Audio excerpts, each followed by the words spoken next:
So winning the die roll is handy. So I'm definitely gonna play first. What do you think about your hand? My hand is solidly medium.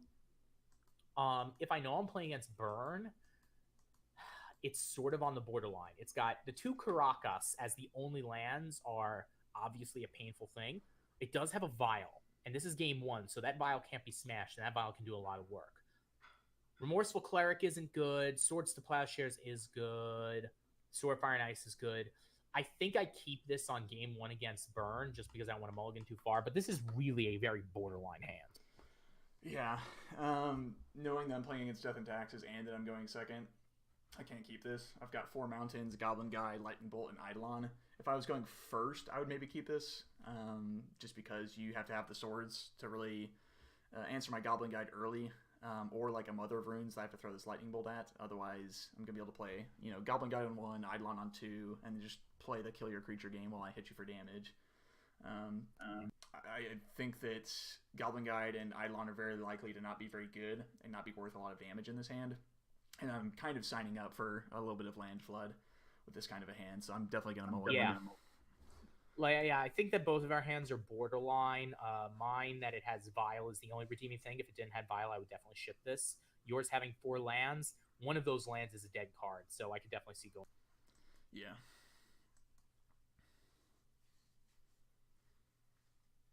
So I will mulligan. This is basically the same hand we had, except now Lightning Bolt is replaced with Chain Lightning, and I don't have Goblin Guide anymore. So I think I kind of have to mulligan this as well. What's it? 3 lands and Four lands, Chain oh, Lightning. still 4 lands. Yeah. Yeah. This hand is actually pretty good against Death and Taxes for being a 5. We've got 2 mountains, Chain Lightning, Swiftspear, and Goblin Guide. It's the sad part of it is we're down 2 cards, and this is very similar to the 7 that we originally started out with.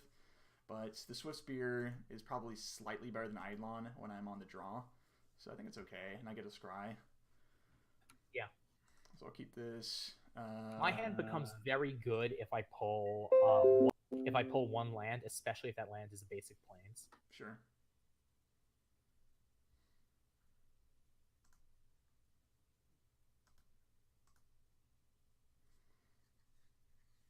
So we're going to lead on the Goblin Guide.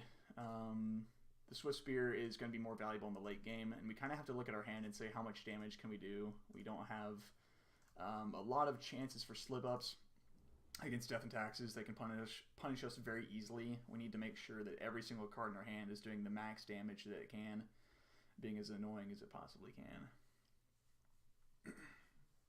Our hand is not very good at answering what he can do.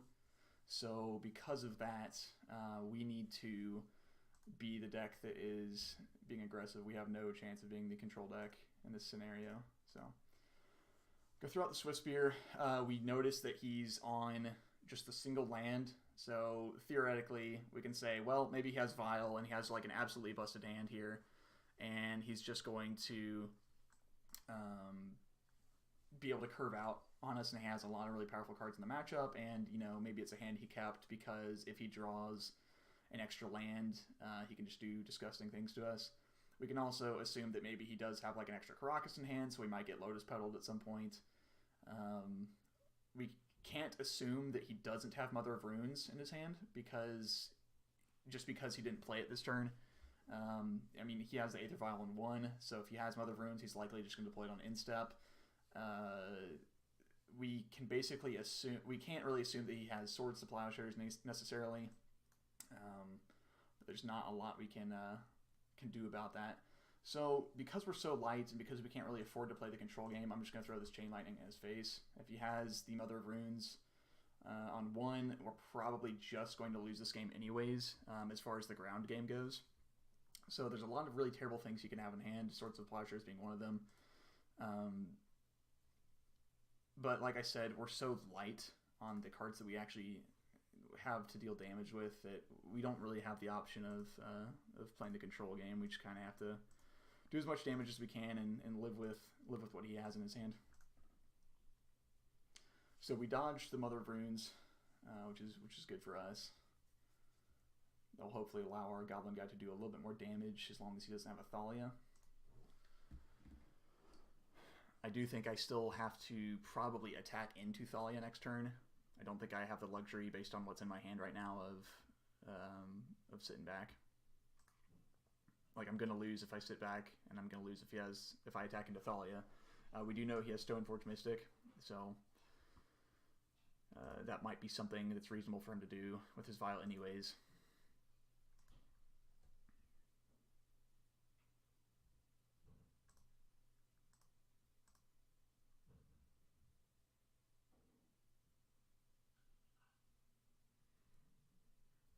The really dirty side of him having Thalia here is he also has Karakas open, so we can't even try to kill Thalia, really.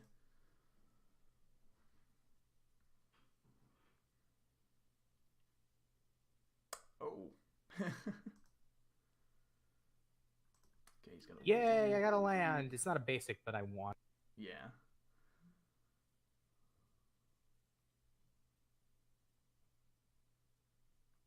And I'm taking this block here and sacrificing a cleric because it's more important right now to keep my life high. The only way I can get back into this game is if I can work with my life total effectively a little higher, because I'm going to need a lot of time to recover from the very...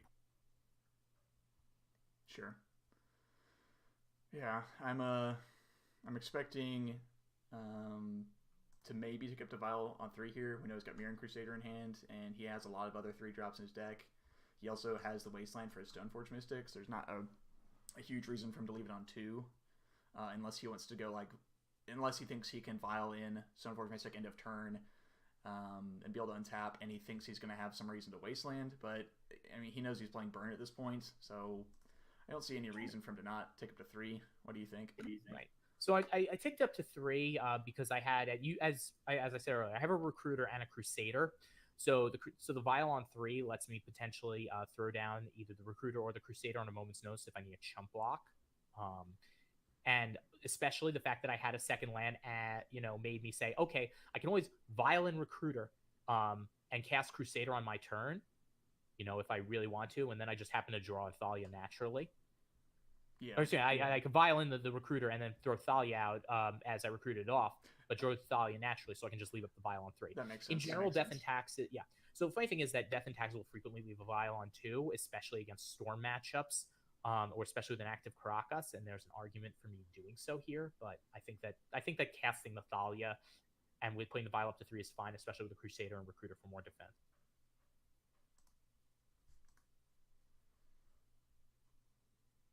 And the fact that Thalia lives to next turn is a very good sign for me. The fact that he's made a 4th land drop is also a good sign. Yep, we're just going to snap off the Flame Rift. Like I said, there's nothing we can play around anymore, so let's just play our cards. Hopefully they line up well. We're going to have to probably get a little bit lucky since he does have Stoneforge Mystic. All right, so here's an interesting moment because I'm at 9, which is actually really precarious. A Fire Blast would, and I have to assume that there's a maximum number of Fire Blasts. That 1 card in hand means it probably takes him a minimum of 2 cards to kill me. So what I'm going to do is I'm have to debate between the Recruiter and the Crusader based on that particular premise. And here I think it's a hard question. I think I'm going to opt for the Crusader. Actually, it's a good question. I don't think I lose if I go for... I think that Recruiter is just safer, actually. What are you trying to get here? I'm not actually 100% certain, but I just think my odds of... Let me put it this way. I think that if there's a Crusader, you can ignore the Crusader and just... and you basically ignore the Crusader, and if you draw 2 consecutive burn spells, and I don't have, let's say... and I don't have a life gain on the table, I'm dead. But if I go Recruiter, I can probably get something in case if you have a weird spell like a main deck Searing Blood or something like that would get rid of Thalia. Okay, yeah. It's just like I think that Crusader, I think that the Recruiter gets me more options. Oh, another thing that could just beat me is Sulfuric Vortex. So if I go Recruiter, I can get a Flicker Wisp, which would buy me a turn against Sulfuric Vortex at a minimum. Okay. So that's okay. Yeah, sure. That makes sense.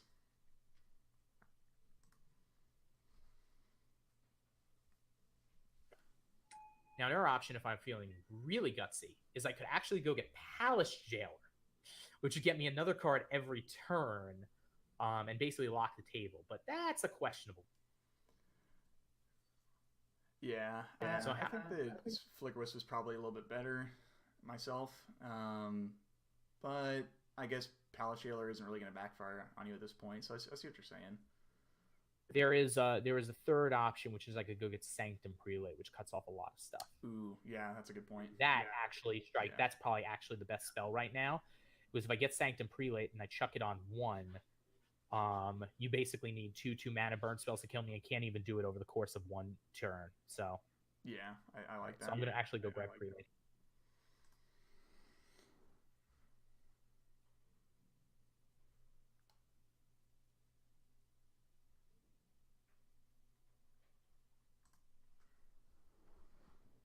And the question is here is now, do you just always leave Wasteland up? It is a difficult question. The other question is also, do I throw Prelate on one or two? If I throw it on two, I can basically play freely, but I think that you put it on one because you can avoid Price of Progress, so that cuts off the two, and then Flame Rift is going to help you out in a lot of ways. So Flame Rift is basically one of the better cards I can draw at that point, and it still helps you out quite a bit. Yeah.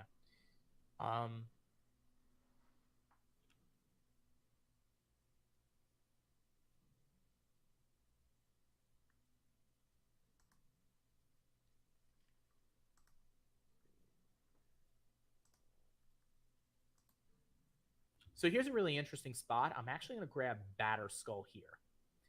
And the reason that I'm grabbing Batterskull, even though it's more risky, is that I'm going to bring in the Prelate and shut off 1-drops, and most of your ability to remove a creature is going to be at 1 mana. So unless you have 1 mana, kill Prelate, 1 mana, kill Stoneforge, that Batterskull is coming. Yeah. And there is no reason not to bring in the Prelate.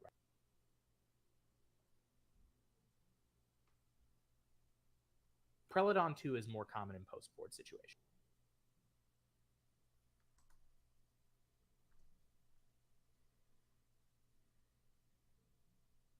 So this is an interesting spot. If I attack, what's the danger from a Goblin Guide? I think the danger is or a Monastery Swift Spear plus a burn spell. I think this danger is significant enough that I'm going to leave up Recruiter as a potential chump blocker and only go with that. Yeah, if you resolve Batterskull, I probably just lose. Right. The most dangerous thing that could happen here, the danger here is the question is not how do I win. The question is how do I not lose in the next 2 turns? Because in 2 turns I'm going to be gaining enough life. I should be fine. But I need to. Yep. Yeah. The point of the game has now turned into, it is revolving around this Batterskull basically now. Like, my goal is to kill you before Batterskull becomes a card, and your goal is to make sure you don't die before Batterskull becomes a card. There was also a solid argument for actually just getting Jitte, because I could have put Jitte in this turn, but I wouldn't want to actually go for... Well, with the Prelate on 1, I could go for an equip, but if you'd left off 2 mana, it's sort of borderline whether it would be a good idea for go for Jitte, because I could bring it in under... So, yeah, it's an interesting 50-50 call.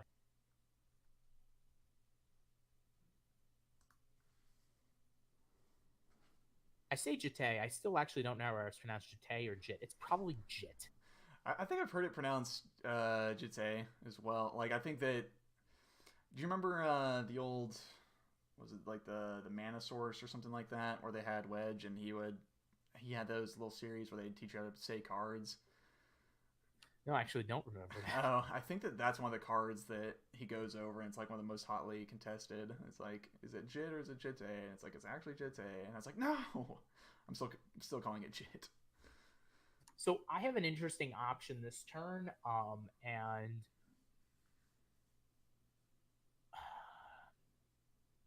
I am going to... so I have an option. I could actually bring in Sword of Fire and Ice, hit with Sword of Fire and Ice, remove Eidolon of the Great Revel, and then you would have a maximum of 2 cards. Could I die to 2 cards? The answer is yes. If it's Price of Progress and Fire Blast, I die to that. So that's why I'm not going to do that. But If it's any cards but those, I actually probably survive that. So it's an interesting question. I'm just going to go in with Thalia here. I think you can also attack with... Oh, no, you can't attack with Recruiter Guard, because I'll just block it up.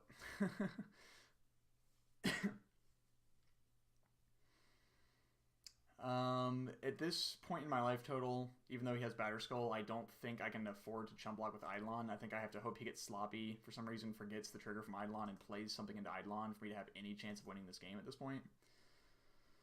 So, that's unfortunately not the case.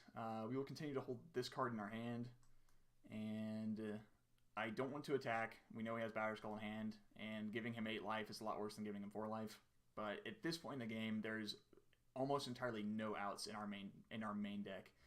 That being said, in a top 8 scenario, he wouldn't know that. So we're going to continue to play out because maybe we're looking at 2 or 3% chance of something going our way at this point. But we might as well with that.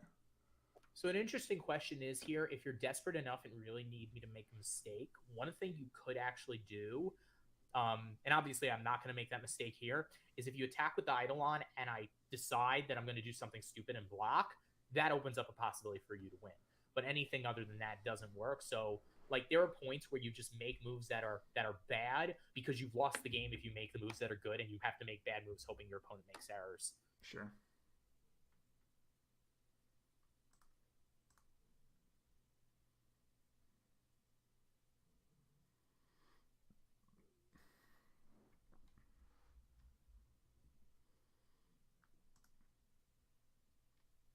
All right, so here comes the Batterskull that we know about. We assume.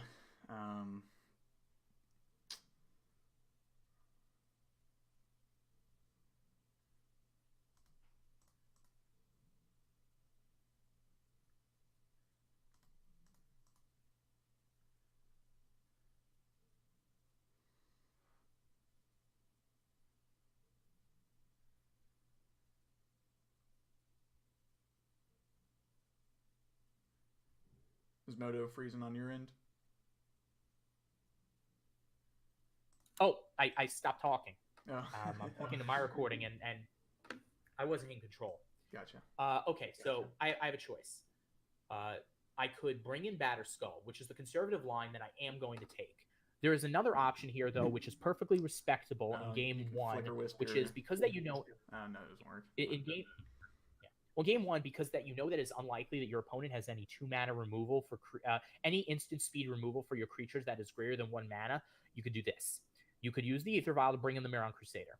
You use the Stoneforge Mystic to bring in the Sword of Fire and Ice. Then you equip the Mirran Crusader and smack with everything next turn, and that wins. The reason that I would do that against Miracles, and I will do that against Miracles and have done it in the past and won that way, but I won't do it against Burn, is because that if Burn is doing something like playing a spicy 1 or 2 main deck Searing Blood, you just get totally blown out doing that. So it's not worth it to take the risk here. I agree. That said, I'm still going to bring in the Crusader and hit for a ton. Okay.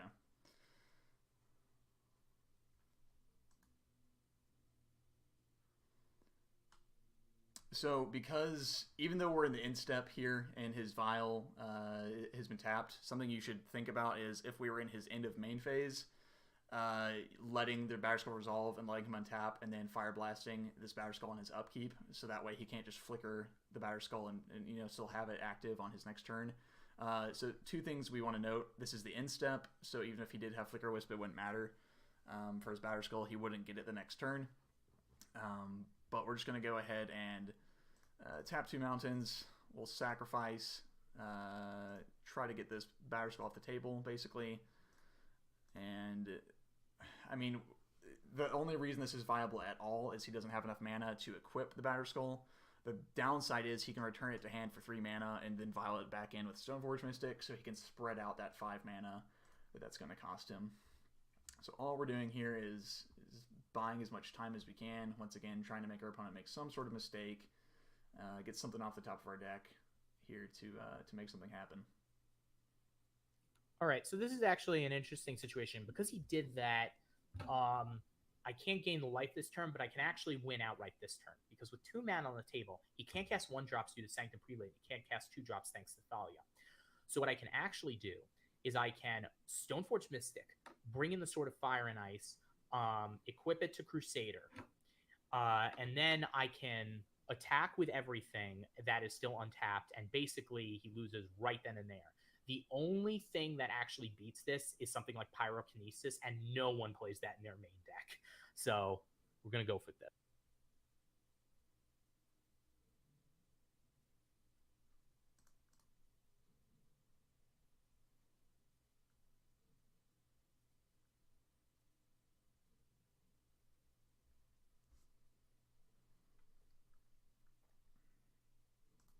So then I should have, I guess, the best play would have been waiting until combat. I definitely would have waited until combat. Okay. Well, this Mirran Crusader is going to hit us for effectively 12 by itself. Yeah. And you can't block all 3 of the other creatures. Yeah, makes sense. All right, let's go to sideboarding. Let's bring in the cards we talked about from earlier.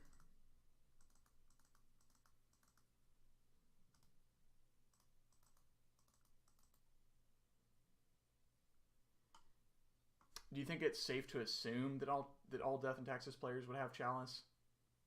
At this point, the Death and Taxes Discord is largely focused on it, but I think a majority of Death and Tax players actually are not in that particular clique. So I think that the average Death and Taxes player does not have Chalice of the Void. I don't know that it should really change how you side. Like, you're still bringing in all your smashes. You're still bringing in Sulfuric Vortex. You're still like. The reason I ask is, the question is, should you cut 1 drops? Yeah, exactly. I think I'm gonna shave Rift in the Dark. Yeah, that's a good question. I'm actually not 100% on the answer. I think that what you do is, like, you assume that roughly 1/4 to 1/3 of Death and Taxes players play Chalice, but that percentage is so rough for you, you have to respect it. The same way I have to respect Price of Progress, even though you probably are pulling it out. Okay. Are we assuming that deck lists are entirely known for this, or are we assuming yes, that I just we know assume all deck lists are known that you know I have. Okay. In that case, I will shave on these Lava Spikes and keep a few Flame Rifts in. Yeah, we already played the blind matchup where you didn't know I had Chalice. Right. Okay. In that case, we'll sideboard exactly as I did. I think that's probably our best chance. I'm just going to cut all of the Lava Spikes and keep in 3 Flame Rifts, basically, just strictly because he has so many artifacts and so many creatures we have to answer that I might not be able to answer Chalice at some point, and I just want to have better top decks. This hand is pretty good. I think we will keep this. It's got a lot of potential for tempo here. I've got 2 Smash to Smithereens, Rift Bolt, Lightning Bolt, and a Fire Blast, and I've got 2 Mountains. If this hand had a creature instead of Fire Blast, I would say this hand is probably almost unbeatable from his side of the table, but there's always an exception to most of the rules, so we're going to keep this. I don't imagine a 6 that could possibly be better than this. All right, so I have a hand that I sideboard a little differently, and I actually think I am paying for it here. My hand is actually quite respectable. It's triple basics, which means I'm not worried about Price of Progress at all. I have a Mother of Runes, which is fantastic. I have a Thalia, which is great. It would be better if one of these planes was Karakas, but it's not. I have a Relic Water, which is not great, but it's okay. And I have a Sword of Fire and Ice, which should probably ban a Recruiter of the Guard, in which case it'd be in even better shape. But if that sword hits and lives, I probably can just plain run over. That's one of the few cases where you can actually just race burn, is if you get like a Thalia with a Sword of Fire and Ice on. Sure. So I'm going to keep this because there's a whole bunch of draw. Like, if I just draw Stoneforge Mystic, this hand becomes great. If I draw Karakas, this hand becomes great. So I definitely want to keep. All right, so we're just going to suspend this Rift Bolt. This makes Mother of Runes a little bit more awkward for him. He can still run it out, and I do have to still kill it. So it puts him in the driver's seat of how does he want to answer this Rift Bolt. In this situation, I'm going to take that Rift Bolt on the chin and not run out the Mother of Runes, because the Mother of Runes is so much more valuable if it lives. And also, I just picked up Stoneforge Mystic, so I can throw Thalia down, which on next turn, which will limit turn 2 plays, and then I can throw Stoneforge Mystic down And especially and backed up by Mother of Runes, there's a large possibility. There's also a possibility I actually should just play Mother of Runes and accept that that'll likely just get hit by Rift Bolt. The plus because side if that happens, the plus side of me forcing me to kill Mother is I don't have a turn 1 creature, so I don't really have a constant source of damage in my hand right now. So I think actually, you still run out the Mother Runes because even if it soaks up the Bolt, those 3 life matter quite a bit. So I'm actually going to run it out. If it gets Searing Blooded, I'm much worse for the wear, but that happens. You have to make them happen. Yep. Because we don't have Searing Blood, I do have to kill this Mother of Runes because otherwise Searing Blood is just a dead draw in my deck.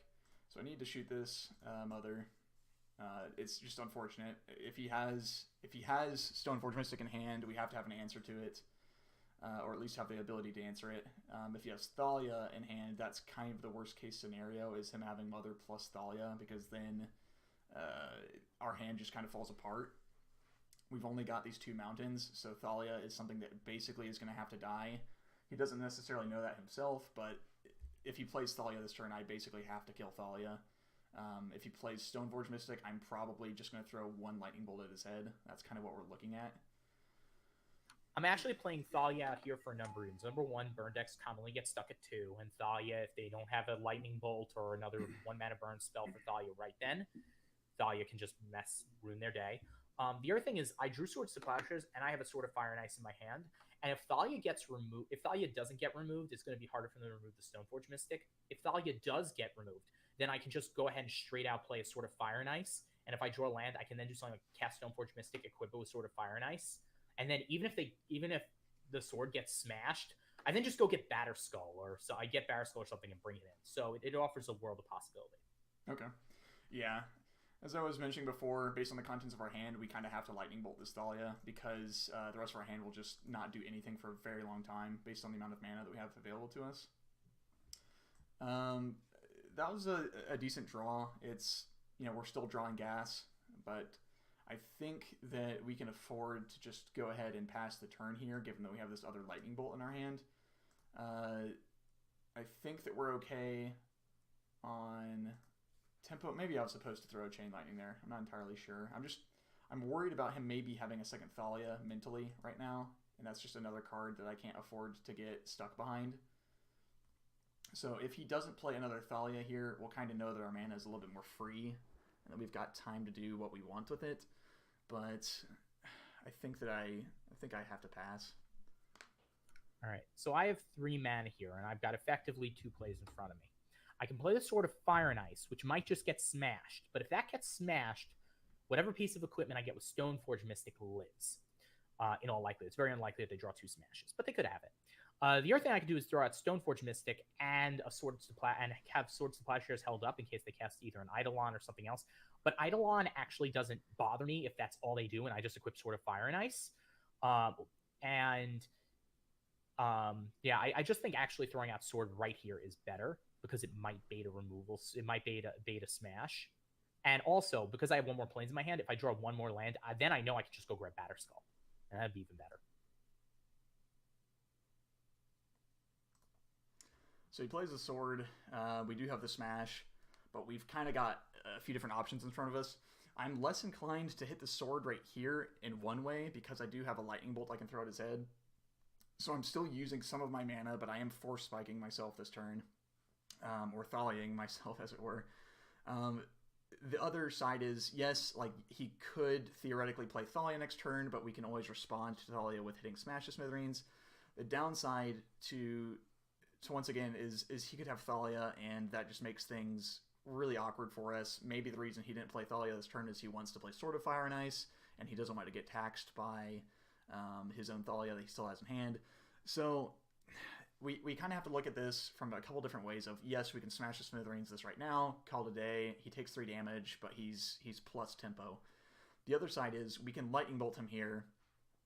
He might spend all of next turn playing a creature and trying to equip Sword of Fire and Ice, and then we're up a lot of tempo. We do have the backup Smash to Smithereens, so we can kind of afford to do either play, honestly. We can Smash right now and just have the Smash to Smithereens backup. He might go play Stoneforge Mystic, get Jit, play Jit, and then we can Smash that Jit as well, and, we're doing fine.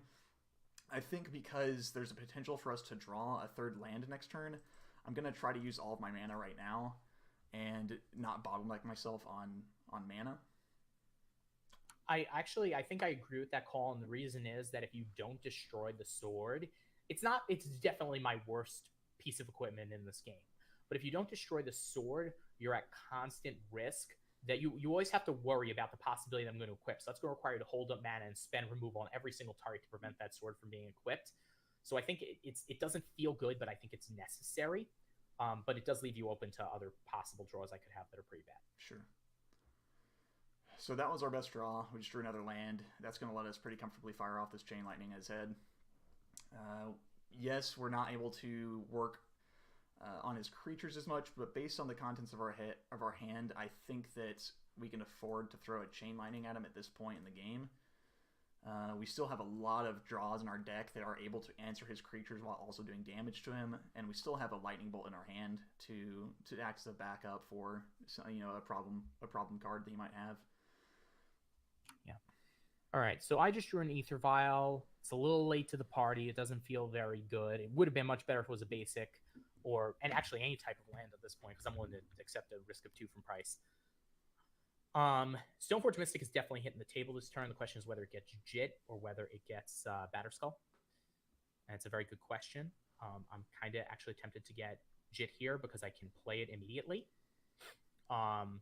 Vial, though, would give me a lot of tempo advantage and allow me to continue to hold up Swords to Plowshares for creature. And because I couldn't do anything with the Jit this turn anyway, I'm actually probably just going to... I'm probably going to get the Jit, but I'm probably not going to play it. Sure.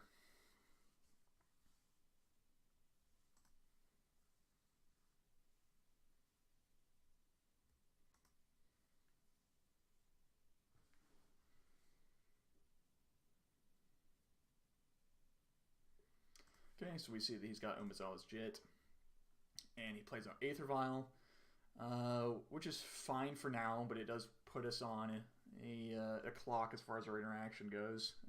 Eventually, Searing Blaze could be worse. Searing Blood could be worse. I think what we're going to do is we're going to go ahead and fire off this Lightning Bolt, just to be as good with our mana as we possibly can. We don't want to get bottlenecked.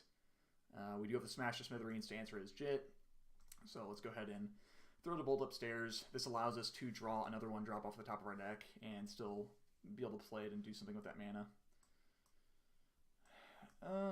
At this point, I will go ahead and throw out the Mountain. There's not really a reason to hide that we drew a Mountain, in my opinion. I don't think at this point in the game it's going to make him play much differently, and if he plays Jit into Thalia, we still want to have the option of casting both of the cards that are in our hand, potentially. Okay, so here I've got choices. I drew a Council's Judgment. So I can play the Jit and equip the Jit and try and go in. This risks a tempo blowout with either Smash to Smithereens or just a Bolt or whatever. I could also hold up Swords. There isn't a target for Council Judgment. I don't want to do anything with Lunar Relic Water yet. It's sort of like 6 on one half, a dozen on the other, mostly because there just isn't a lot otherwise to do. I'm going to go for the Jit attack because I really just don't have anything else. And what's he going to do? He's going to play a 1-mana creature and deal 2 extra points of damage to me. Like, I could die, but I don't think that making this play with the Jit changes that in all likelihood. So I'm going to go for it.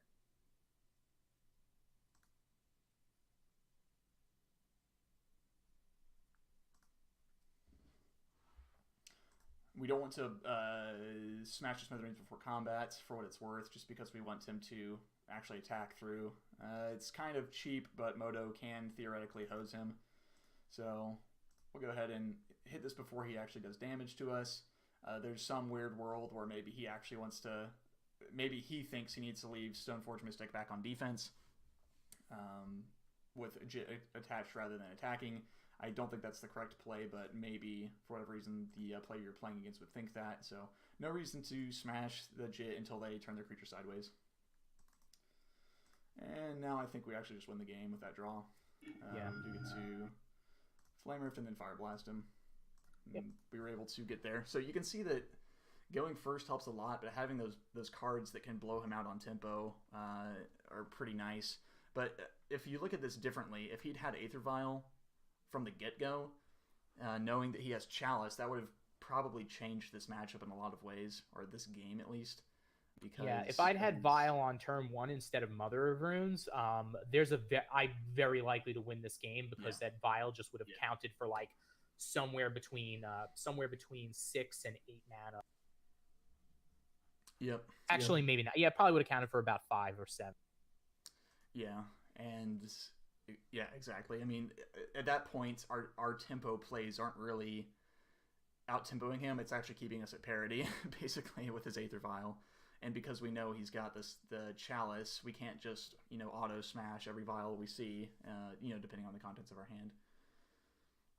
Yeah, having double Chalice is extremely helpful.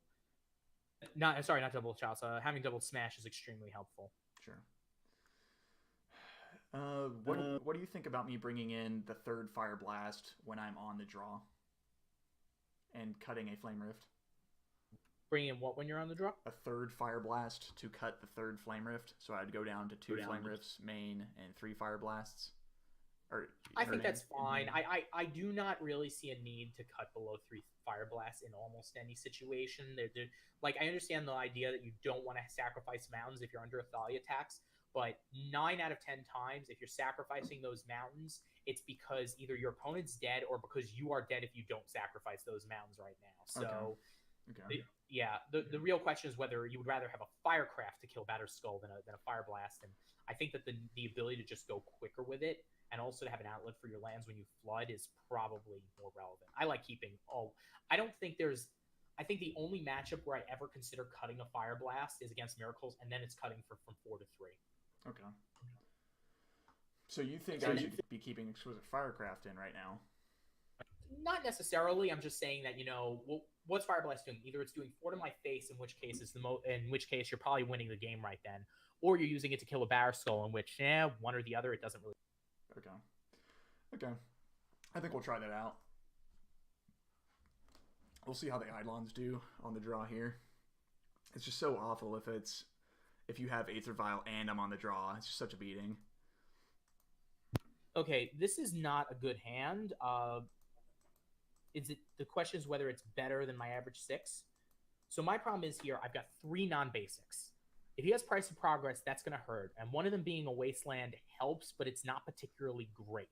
If any of these lands was a basic Plains, this would be amazing instead. I've got a Thalia, which is great in this matchup.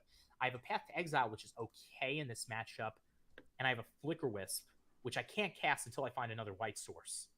And I have a Batterskull, which I can't cast for a while. So this hand is sort of medium. I think I keep this because it can do well. What's better? Having Batterskull in your hand is generally bad. Maybe this isn't as good as a random 6. I'm actually gonna mulligan this and see if I find a better 6. Okay. I'm gonna mulligan this. This is worse. Oh gosh. This is a Wasteland, double Mother of Runes, a Stoneforge Mystic, and 2 Flicker Wisps. If that Wasteland was basic Plains, this would be great. I would definitely keep this with the Scry, just because there's 2 Mother of Runes which he must answer, and if I find a land in my next couple of turns, I can play Stoneforge Mystic, but I can't. So you can't keep a hand that you can't cast it. So him mulliganing to 6 doesn't really change my opinion of whether I'm going to keep this hand or not. I've got 4 lands, a Swift Spear, a Lightning Bolt, and a Fire Blast. Given that we have a lot of high tempo cards in our deck, I'm probably going to be mulliganing for that. Swift Spear, as we've talked about, can be a problem. It can be really good against a lot of his creatures, but all he has to do is have one of his Path Exiles or one of his Swords to Plowshares, and that House of Cards comes tumbling down pretty quickly. We're definitely signing up for some land flood with his hand, which can be fine against, a modicum of their hands. Some percentage of their hands we're fine having extra mana. But with the lack of interaction that we really have that feels good to cast, we have Lightning Bolt and we have Fire Blast. I don't think that we're going to win, especially if our Swift Spear gets stonewalled in any way. So let's mulligan this. Yeah, I think that with Burn, you keep 2 land hands against a lot of decks, but against Death and Taxes, having that third really feels good, but having that fourth still is not good. This hand's a little bit better. Seeing that he's mulligan to 5, we're definitely going to keep this. I think that this hand is pretty good against mull to 5. We also get a scry, so we'll go ahead and decide to keep this. All right, this hand is about as good as you can expect from 5 cards. It's 3 basics: Stoneforge Mystic, which is great, and a Chalice, which is great.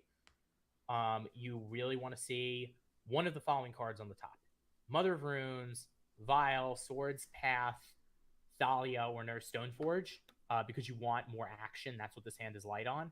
But this is not awful, so you're going to keep this, and it's definitely better than a 4. You're likely.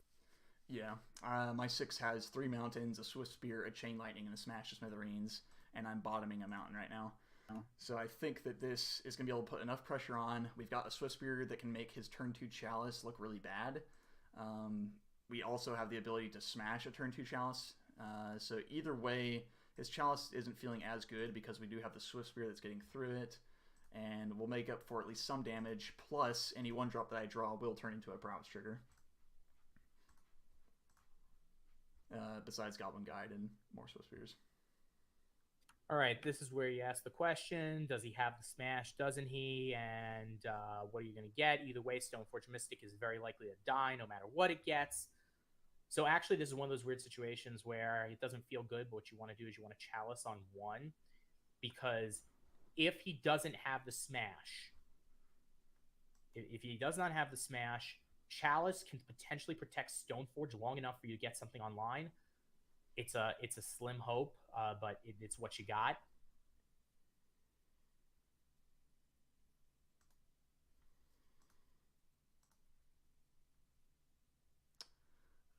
Because we just drew this Chain Lightning, I do think we're going to go ahead and smash this Chalice right now.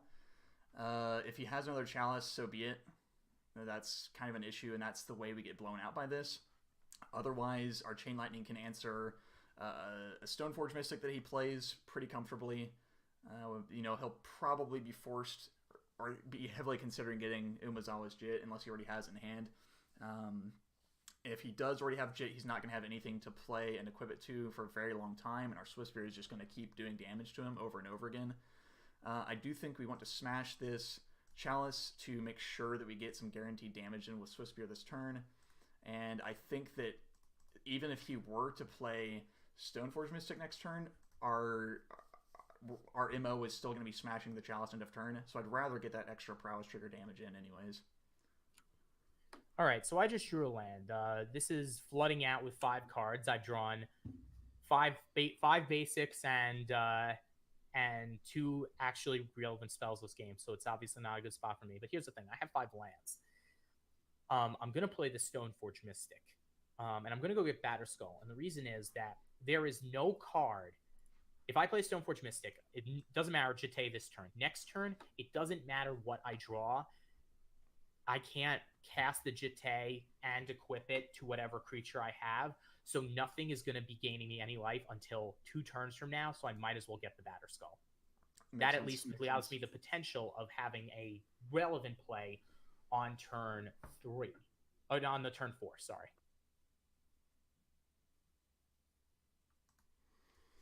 So he plays Stoneforge. We're going to see what he tutors up. That will usually tell us the contents of his hand. So he has Batterskull. My initial impression with Death and Taxes would be that he is either all in on the Stoneforge Mystic sticking around, or he already has Jit in hand. Those would be my initial 2 thoughts. As Darkview mentioned before, the next thought process is that he has 5 lands in hand, or we'll have 5 lands at some point here shortly. So that's initially what I'm thinking. That doesn't really change any of my lines, honestly. I still have to kill the Stoneforge Mystic. So what I'm going to do is I'm going to go ahead and throw this Chain Lightning at the Stoneforge Mystic. We would rather see Batterskull a few turns from now rather than right now. We also have the opportunity to get a ton of damage in with Swift Spear right now. So we're going to throw another Chain Lightning at his face. And we're going to go ahead and attack with Swift Spear. The big question is, do we lob our Fire Blast at his face right now or not? The Fire Blast obviously lines up very well with Batterskull. and is able to answer his Batterskull Skull he plays for the turn while still getting in damage with Swiftspear.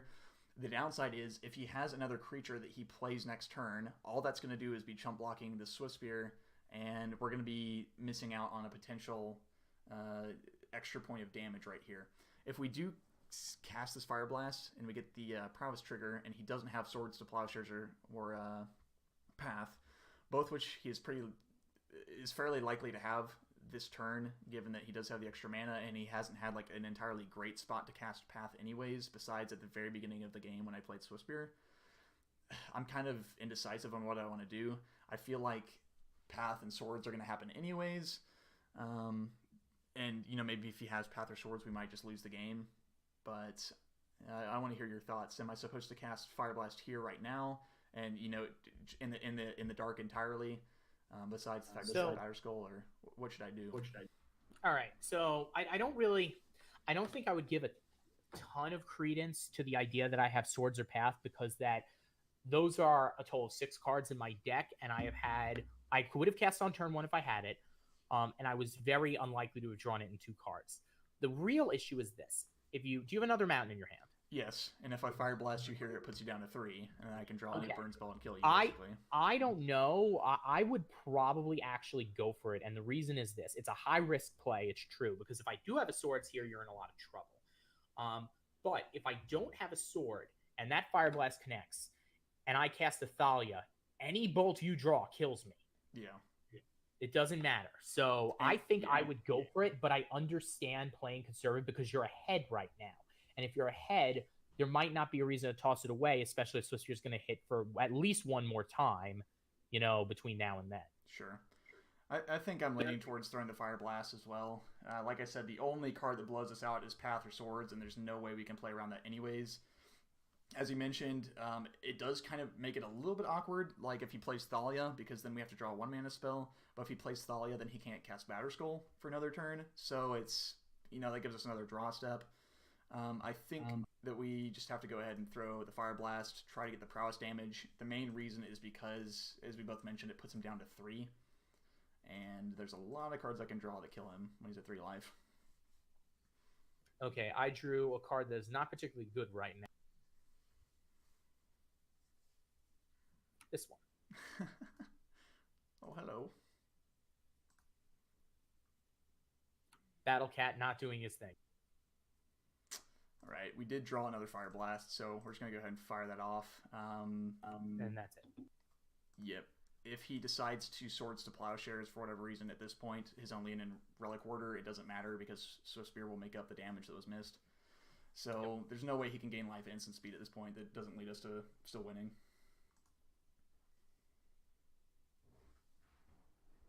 All right, and you just have to hope that they go down to 5 lands, and that's how you get them. I guess we'll go ahead and do one more.